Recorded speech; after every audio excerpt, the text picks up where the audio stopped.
morning. This is James Oliver Jr., the Parentpreneur expert, giving you today's dose of daily inspiration, reading from my book, The More You Hustle, the Luckier You Get. You can be a successful parentpreneur. Today's chapter is chapter 22, titled, Do Customers Know Your Business's Why? Very important question. Had to learn that one the hard way. But yeah, so you can find the book at themoreyouhustle.com. You can save 10% with the code persistence. Tag a friend who's a parent and entrepreneur, or if you have a friend who's been thinking about taking the entrepreneurial plunge, I'm sure they will appreciate this series that I've been sharing with you guys every day with my hope of inspiring millions of people who are parentpreneurs around the world. That's why I wrote this book. That's the plan.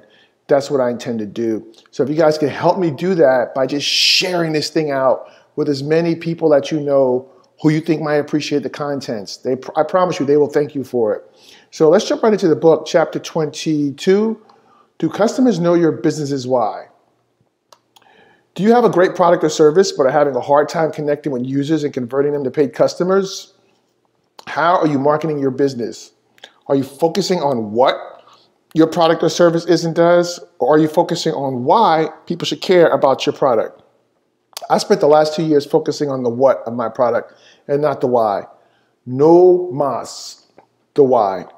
This week, a friend, Donna, who does marketing research for a large company, was in town for a consumer behavioral psychology workshop. We started talking about what inspires consumers to buy. She said it's the why, not the what. She challenged me to think about why customers like my product and to think differently about ways to get my marketing message across. Then she told me an interesting story about how a small town was out of money and needed to raise taxes to help to keep its library open. But the Tea Party was opposed to raising taxes, so a group of people got together and took control of the message and conversation by putting signs around town inviting people to a book burning party. They said a vote against the library is like a vote to burn books. They changed the conversation from taxes to library. This got people pissed off, and in the end, the town voted to raise taxes and keep the library open. This idea about changing the conversation and influence people got my gears grinding. A great example of getting the why right.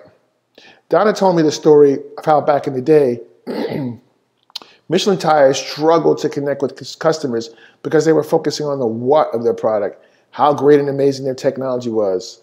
Except no one cared. Then they came up with a new tagline, Michelin, because so much is riding on your tires. They added babies to the commercials. Adding babies? That's just unfair and genius. That was 30 years ago.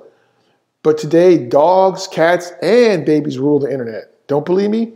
Post something on your Facebook page with your babies, if you have any, and see how much more engagement that post gets. Anytime I post my twins on Facebook, comments and people come out of the woodwork. It helps that my twins are adorable. Then there's my friend, Angelica Sweeting, whom I met at my first Shark Tank audition in 2014. Angelica and her husband created the world's first doll with human hair. She created the company Naturally Perfect Dolls because her young daughter had a negative self-image due to not having dolls that looked like herself to play with. That's the why for Angelica's product was so compelling that they got tons of amazing PR and crushed their Kickstarter campaign. They raised $85,000 when they had set a goal of only $25,000. And a few months ago, Angelica and her family appeared on Shark Tank and got a $250,000 deal with Damon John. Kapow! A framework for the why. My buddy Matt, who runs a creative shop, Detonator, in Wisconsin, introduced me to the concept of the golden circles and shared a graphic with me of Apple's why of challenging the status quo. Then he shared a TED Talk with the guy whom I believe created the golden circle concept. It's all about how all great companies focus on why and not what. What this all means for my biz. After taking this all in, I reflected on all the customer testimonial emails I received and even called a few customers. I wanted to know two things. Why do they display pictures in the first place? And why do they love their Wii montage? I even went in the Never Settle Club Facebook group to get feedback from people about why they display photos. I highly recommend this group.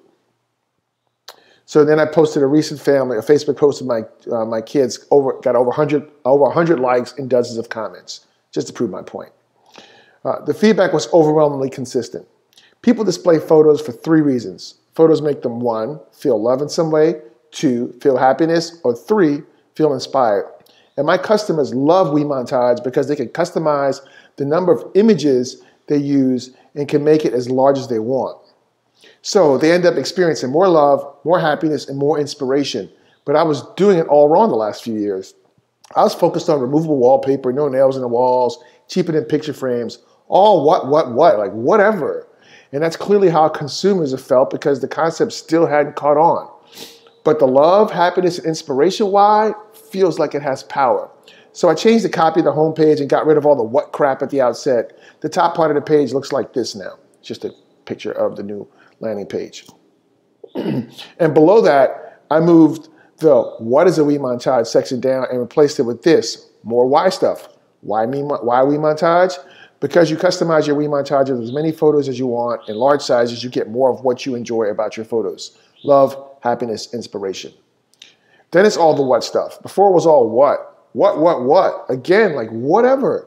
What is your business's why?